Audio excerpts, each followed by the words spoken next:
Ya Ali, alaika bid-du'a. Ali, lazimkan olehmu, upayakan olehmu dengan penuh kesungguhan hati untuk berdoa. Jangan tinggalkan doa. Jangan tinggalkan doa. Jangan malas berdoa. Memang apa keuntungan doa? Satu, pentingnya doa karena doa puncak penghambaan. Dalam satu hadis Rasulullah SAW bersabda, ad-du'a'u mukhul ibadah. Doa itu otaknya ibadah. Kalau orang nggak ada otaknya, repot. Ada orang nggak ada otaknya, repot. Begitu, repot. Ketika ada seorang calon pemimpin masuk ke Grogol, itu orang-orang pada begini tangannya, pada begini di Grogol, banyak banget. Sampai nanya tuh pemimpin sama pimpinannya, bapak yang nyuruh? Enggak, pas bapak masuk aja. Cuman ada beberapa orang yang tangannya begini di Grogol. Lah itu kok ngapa tangannya begini? Itu udah waras, kata pimpin. Oh berarti yang begini belum waras. Begitu. Jangan dicatat. Doa itu di dalam hadis Tirmidzi, ad-doa'u huwal ibadah. Doa itu adalah hakikat penghambaan. Begitu kata Nabi. Sebab ada sadar dirinya lemah, Tuhannya kuat. Ada sadar dirinya tidak mengerti, Tuhannya maha tahu. Ada sadar dirinya ini miskin, Tuhan maha kaya. Ada sadar dirinya ini butuh kesenangan, Tuhan yang punya. Dirinya butuh bahagia, Tuhan yang punya. Ada sadar. Maka doa huwal ibadah kata Nabi. Kedua saudara, doa ini perintah Allah. Perintah, kalau perintah menjalankannya dapat ganjaran besar, terlepas bahwa diberi atau tidak. Itu bukan bagian kita kalau masalah diberi, bukan tugas kita. Tugas kita jalanin perintah. Kata Allah dalam surat Ghafir, ud'uni astajib lakum, ayat 60. Ud'uni, wahai umat manusia, berdoalah kalian kepadaku. Berdoalah, perintah mananya. Siapa yang merintah? Allah yang nurunin Quran. Tuhan kita nyuruh kita doa. Bila Allah menyuruh, ini maknanya perintah. Kalau kita doa, di sana ada ganjaran. Urusan hasil biarkan Tuhan.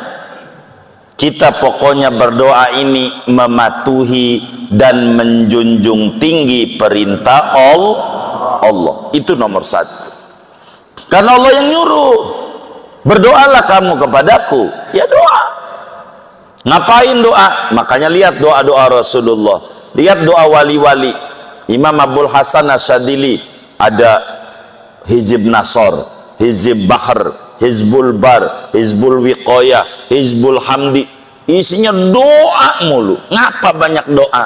Menjunjung tinggi perintah Allah. Dan ini paling tingginya doa.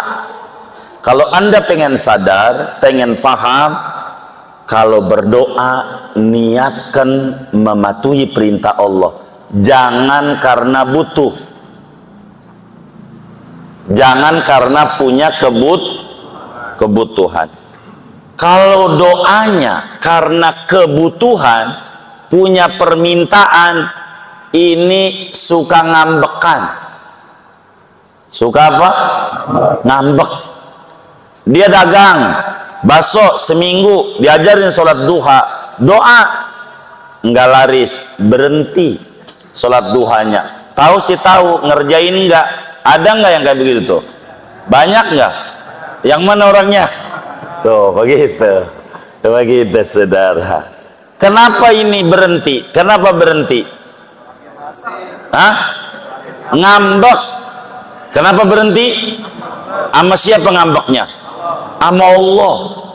Ya Allah, Allah diamin, kata Allah. Gua kagak rugi, masih banyak hambaku yang doa, timbang lu doang udin udin, begitu kata Allah. Begitu doa, jangan nggak doa kita, doa kita sama Allah, jangan nggak doa. Dan doa itu paling didemenin sama Allah. Ini pentingnya doa. Kata Nabi nih dalam hadis riwayat Imam Tirmidzi, laisa syai'un akramu 'ala Allah taala minad doa. Enggak ada sesuatu yang paling dicintai di mata Allah selain daripada doa. Doa. Kalau kita doa mendatangkan kecintaan sama Allah, dianggap kita arif billah, ma'rifat sama Allah. Ketika kita doa, ya Allah, iya hambaku, kau tahu aku Tuhanmu, kau tahu aku yang mampu segalanya. Begitu Allah demen sama orang doa. Nggak mesti bahasa Arab, bahasa kita aja yang kita ngerti. Puyengnya apa itu yang diomongin. Biasanya bikin puyeng apa? Duit, ya ngomong aja duit, ya Allah, jangan dibikin susah. Iya, omong aja duit, ya Allah. Begitu duit. Karena ini yang bikin kita sering oleng, bukan darah rendah tapi dana rendah. Betul nggak? Tuh iya. Doa. Laisa syai'un akramu 'ala Allah minad doa. Nggak ada sesuatu yang paling dicintai sama Allah ketimbang daripada doa. Maka kalau kita doa, Allah demen saudara sama kita. Allah demen. Mana lagi? Kelima, pentingnya kita doa, saudara. Doa itu menolak murkanya Allah, menolak murka Allah. Kata Nabi dalam hadis yang sahih riwayat Imam Tirmidzi, man lam yas'alillah yaghdab alaih. Siapa orang yang tidak meminta kepada Allah, Allah marah. Tuh, Allah beda sama kita. Kalau Allah sering diminta sama kita, demen. Justru kalau kita kagak mau minta, habis sholat Allah melantas jalan, Allah gedek. Beda. Karena itu kata Imam Syafi'i bilang begini dalam sebuah gubahan syairnya, latas alanna bunayya adam hajatan wasalil ladzi abwabuhu la tuhjabu Allahu yaghdabu in tarakta su'alahu wa bunayyu adama in sa'alta yaghdabu. Kata Imam Syafi'i, jangan sekali-kali Anda minta banyak sama manusia, tapi mintalah kepada Tuhan yang pintu-pintu kebaikannya tidak pernah terkunci. Sebab Allah marah kalau Anda tidak meminta. Beda sama manusia, kalau banyak-banyak diminta marah-marah. Kalau saban hari kita datang ke rumahnya, saban hari nih datang, ada pengemis nih datang ke rumah kita, besok lagi datang, besok datang, besok datang, besok datang. Itu terakhir ngomongnya dibukain pintu, lo tidur aja nih di kantong gua nih, tidur aja nih. Begitu. Ini manu. Kalau Allah enggak, kita makin minta merengek, makin demen tuh Allah, makin demen. Dan doa menghilangkan sifat lemah dalam diri kita. Doa itu akan meninggikan kita punya derajat. Rasulullah sallallahu alaihi wasallam dalam hadis riwayat Imam Ibnu Hibban, a'jazun nas man ajaza anid du'a. Orang yang paling lemahnya orang yang paling jeleknya orang yang timbang ngegerakin mulut ngomong sama Allah, ya Rab, nggak bisa. Timbang ngomong, minta sama Allah nggak mau, maunya ngeluh mulu ngeluh. Tahu ngeluh nggak? Ngeluh itu kayak makan kuaci seember. Udah pernah belum makan kuaci seember? Saya bilangin, makan kuaci seember tuh kenyang kagak, pegel iya. Kenyang kagak, pegel iya. Orang ngeluh tuh beres kagak urusan, pegel iya. Pegel. Tuh tukang ngeluh tuh. Buang doa sama Allah, doa. Jangan nggak doa. Dan yang tertinggi pentingnya doa, saudara, ada kebersamaan dengan Allah, dan ini paling tingginya derajat. Kata Nabi dalam hadis qudsi, Allah berfirman, ana inda dhonni abdi bi wa ana ma'ahu idza da'ani. Kata Nabi, Allah berfirman, aku tergantung pola pikir hambaku, aku tergantung mindset hambaku. Dia mikirinnya apa, itulah yang akan aku wujudkan. Dikasih duren, darah tinggi, jadi darah tinggi. Gara-gara apa? Gara-gara apa? Mindset, bukan gara-gara duren. Karena Allahnya udah janji, aku tergantung mindset hambaku. Bila dia mindsetnya buruk, ku berikan buruk. Kalau baik, baik. Kopi, asam lambung. Jadi asam lambung, gitu. Karena mindset. Semuanya. Lihat orang sakit, ini diatur dalam Islam. Kalau kita nengok orang sakit, jangan sekali-kali cerita penyakit dan cerita orang sakit. Nggak benar, nggak boleh sama Nabi. Kalau kita nengok nih di rumah sakit, teman kita sakit, jangan diceritain, Bang Anu juga lagi sakit, mana parah lagi. Itu yang sakit tuh mindsetnya jadi buruk. Begitu. Apalagi penyakitnya sama. Abang nih sakit apa? Pinggang yang kanan nih, Allah kalau kumat, nyeri banget. Waduh, model begini bang ya teman saya di Jawa bang, 3 hari mati. Kira-kira ini yang sakit nih sembuh nggak? Kagak, karena mindset yang ditanemin buruk. Kalau kita nengok orang sakit, ceritakan yang sembuh. Siapa aja walaupun udah seminggu yang lalu, udah 2 tahun dongengin. Alhamdulillah saya 2 tahun yang lalu nengok Bang Anu tuh para penyakitnya sembuh. Nah ini akan tumbuh di mindsetnya, gua juga bisa. Tuh begitu, gua juga bisa. Lihat mantri zaman dulu cakep ngobatinnya dibanding dokter belakangan. Dokter belakangan dibaca labnya, waduh bapak nih ada jantung, ada ginjal, ada gula. Kitanya udah takut aja. Kalau kita ngerti nih, orang Betawi jawab, dok, emang juga begitu. Nih, ada jantung, ada otak, gue hidup, nyawa jada. Begitu. Kita udah, waduh, bagaimana nih? Bagaimana? Jadi operasi nih, udah segala macam. Mana lagi yang harus saya tendang? Kontrakan samping punya orang. Ini, stres. Ini jadi sakit. Cerita yang enak-enak. Jangan cerita yang susah-susah. Jangan. Itu begitu. Cerita yang enak. Kata Allah, aku tergantung prasangka hambaku, dan aku akan bersama hambaku manakala hambaku berdoa kepadaku. Kalau kita doa, Allah demen sama kita, seakan Tuhan ada di hadapan kita.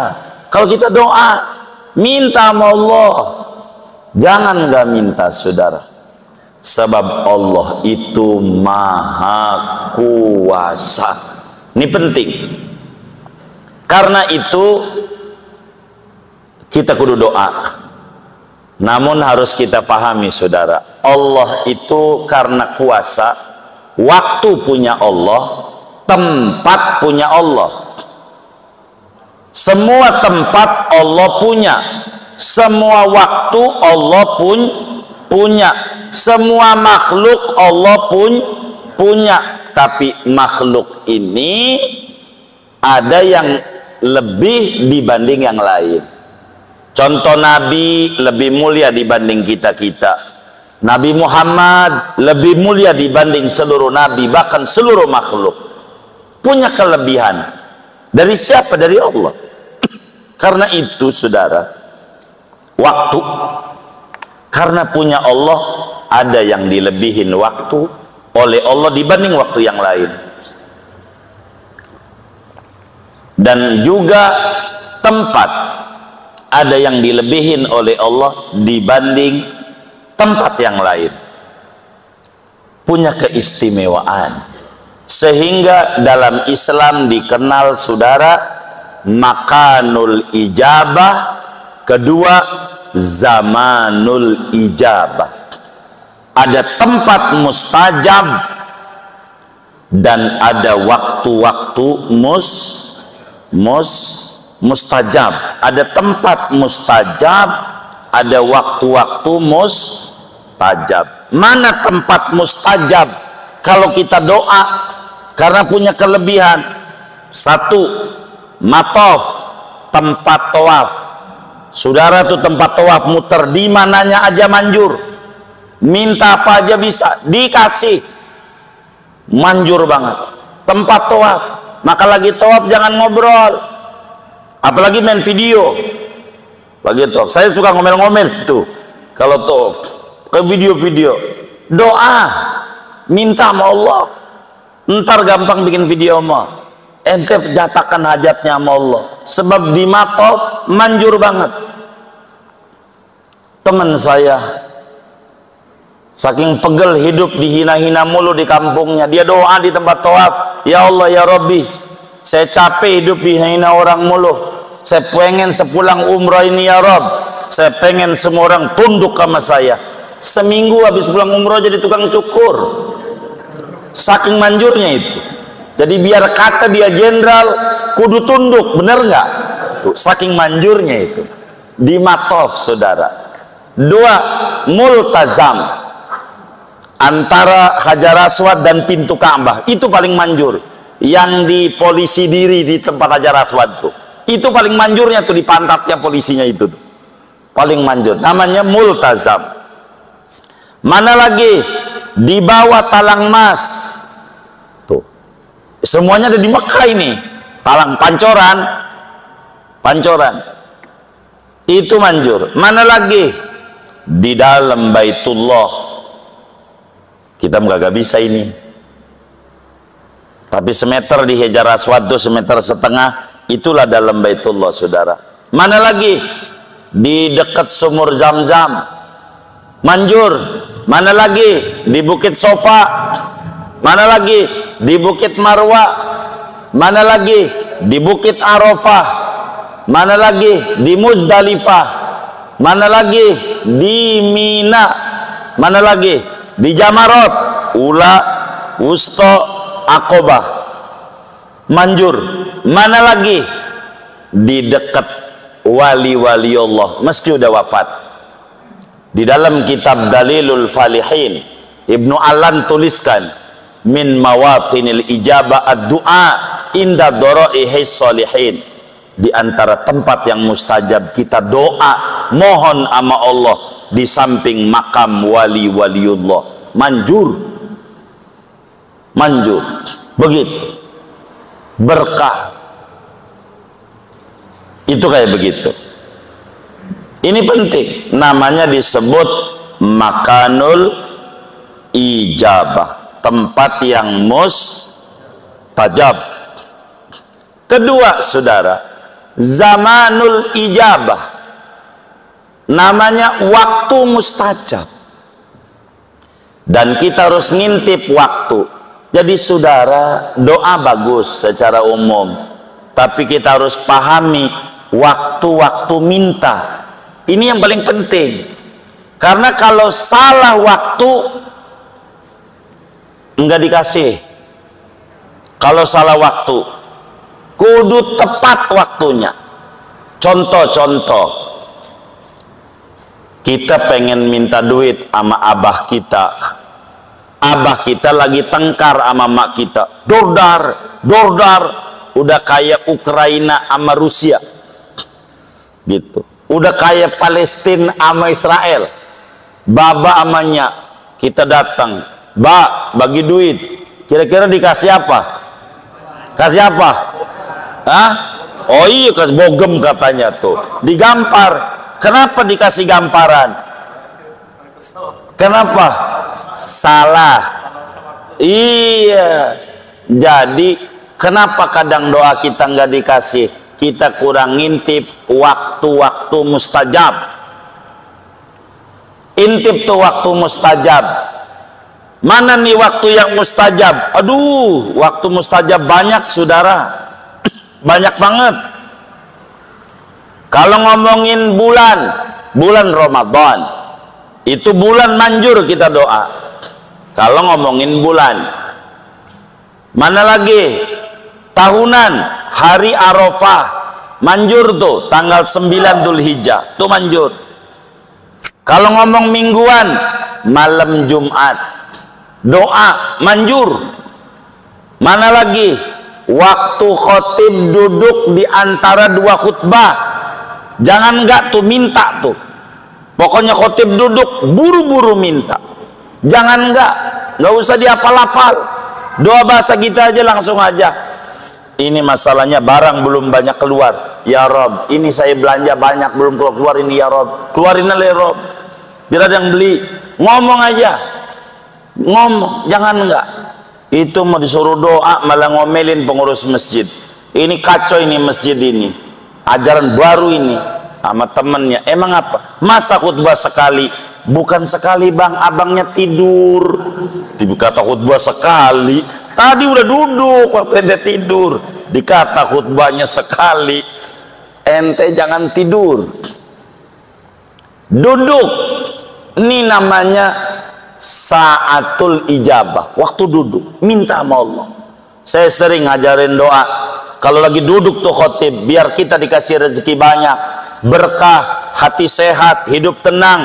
Allahumma rzuqni salahal qalbi wal jasad wa rizqan halalan wasi'an fil balad min ghairi kaddin wala nakad bainal ahli wal walad min ghairi kaddin wala nakad bihaqi bismillahirrahmanirrahim qul huwallahu ahad Allahus samad lam yalid wa lam yulad wa lam yakul kufuwan ahad. Dah doa. Saya nggak hafal kayak begitu udah langsung aja duit ya duit.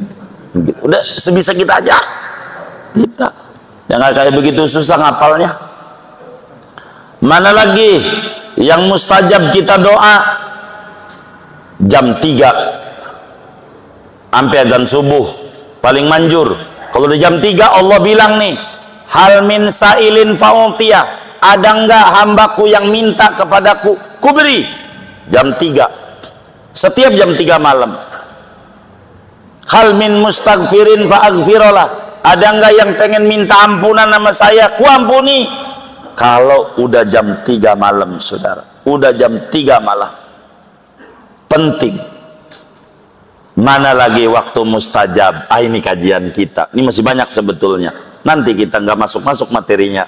Wa alaika bidduai bainal adhani wal iqamah fa innahu la yurad. Kata Nabi ama Imam Ali. Ali, awas jangan sampai kagak lu kudu minta sama Allah antara adzan sama qomat.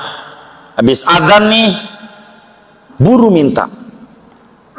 Pokoknya sebelum qomat Ali, sebelum qomat habis adzan minta. Orang dulu nyebutnya selawatan. Orang dulu macam-macam tuh. Dan itu diajarin sama Nabi. Gara-gara kita ini bid'ah. Ini namanya masuk aliran Wahabi. Apa Wahabi? Wawasannya hanya bid'ah. Apaan? Wawasannya hanya bid'ah. Disingkatnya, iya Wahabi. Bid'ah mulu. Gitu, nggak kenal sunnah. Solawatan, minta sama Allah. Sebab apa? Fa innahu la yurad. Itu doa enggak pernah ditolak sama Allah. Minta apa aja kasih. Antara adzan dan qomat, minta. Dan Nabi ajarkan sebagaimana Imam Ibnu Sunni tuliskan dalam kitabnya Amalul Yaum wal Laila. Nabi kalau antara adzan dan qomat doanya begini. Allahumma ftah aqfala qulubina bidzikrik wa atmim alaina ni'mataka bifadlik waj'alna min ibadikas solihin. Nabi doanya bahasa kitanya, ya Allah bukalah gembok-gembok hati saya yang lupa mulu sama Engkau dengan banyak berzikir menyebut-nyebut Engkau. Sempurnakan kepada kami nikmat-nikmatmu yang lain daripada anugerahmu. Jadikan kami termasuk hambamu yang soleh. Emang Nabi belum soleh? Ngajarin kita kalau habis adzan sebelum qomat doa, Allah maftah aqfala qulubina bidzikrik wa atmim alaina ni'mataka min fadlik waj'alna min ibadikas sholihin. Kedua, seorang wali besar Imam Utbah Al-Ghulam mengajarkan biar hidup kita jangan ngalamin stres, biar hidup kita selalu sehat. Sehat apa? Sehat badan, sehat pikiran, sehat apa lagi ya? Sehat kantong, sehat apa lagi ya? Sehat keuangan, sehat perusahaan. Doa antara adzan dan qomat, jangan enggak, karena itu manjur. Beliau ngajarin doa, Allahumma ya hadiyad dhalin wa ya rahimat mudhnibin. Allahumma ya hadiyad dhalin wa ya rahimal mudhnibin wa ya muqila asaratil asirin irham abdaka hada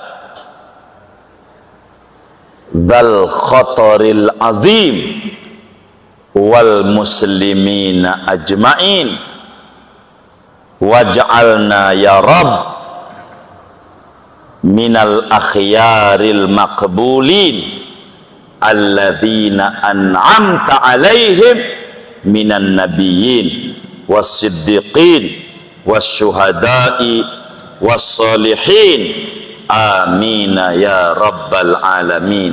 Begitu saudara.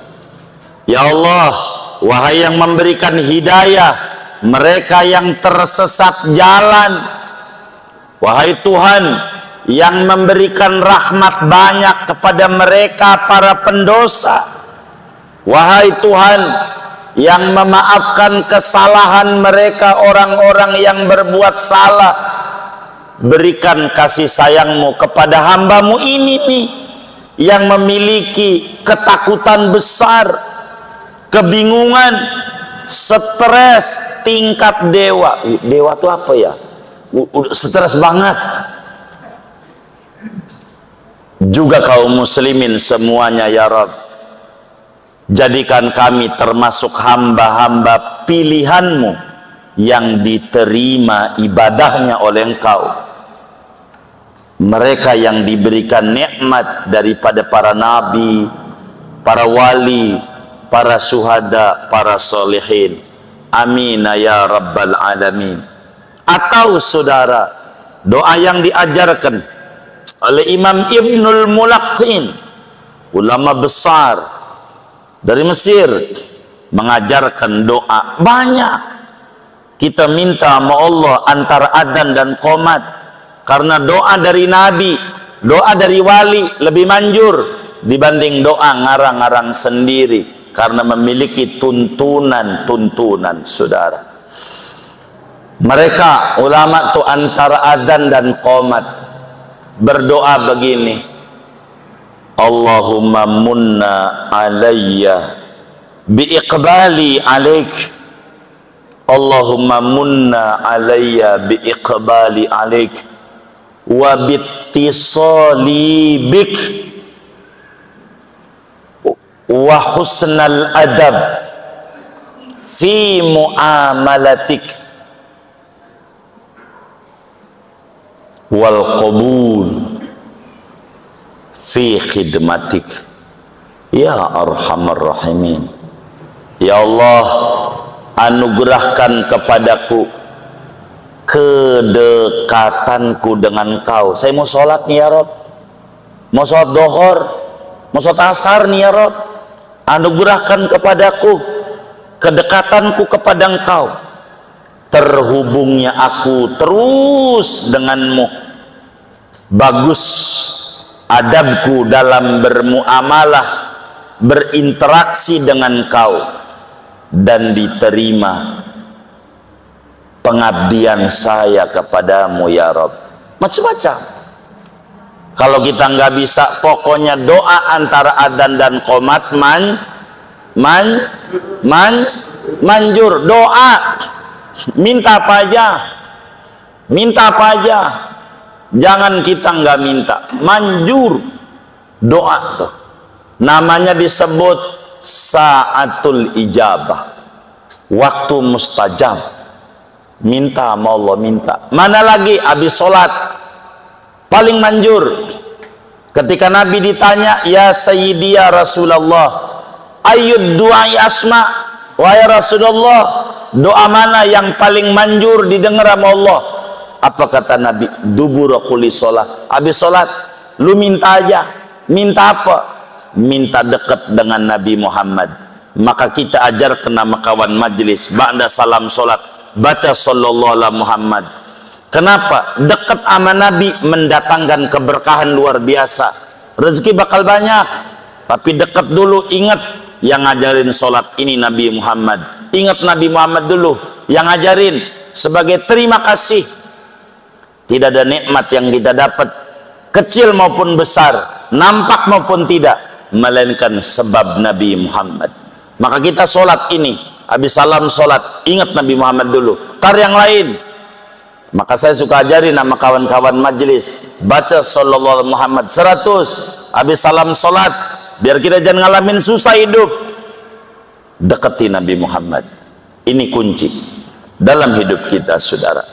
Karena itu kata Nabi kepada Imam Ali bin Abi Thalib, ya Ali, alaika bid-du'a bainal adzan wal iqamah fa innahu la yurad. Ali, lazimkan olehmu doa antara adzan dan qomat. Jangan enggak, sebab itu doa manjur.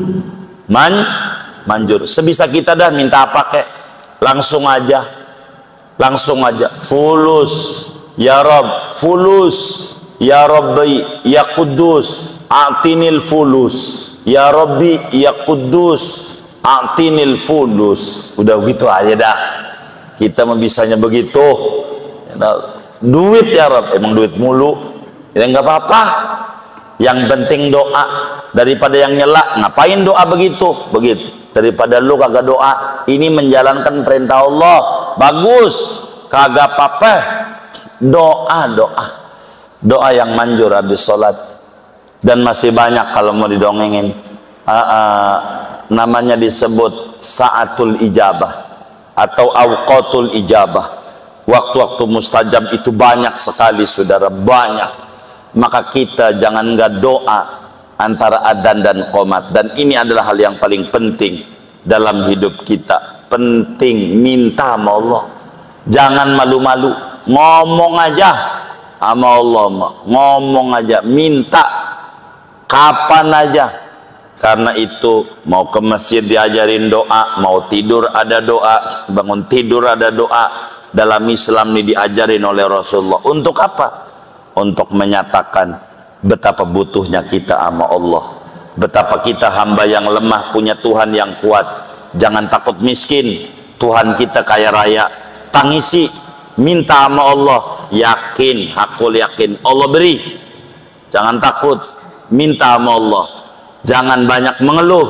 Kalau mau mengeluh boleh, malam sama Allah ngeluh silahkan. Kalau ngeluh sama Allah namanya doa, boleh. Dan kita jangan gak doa.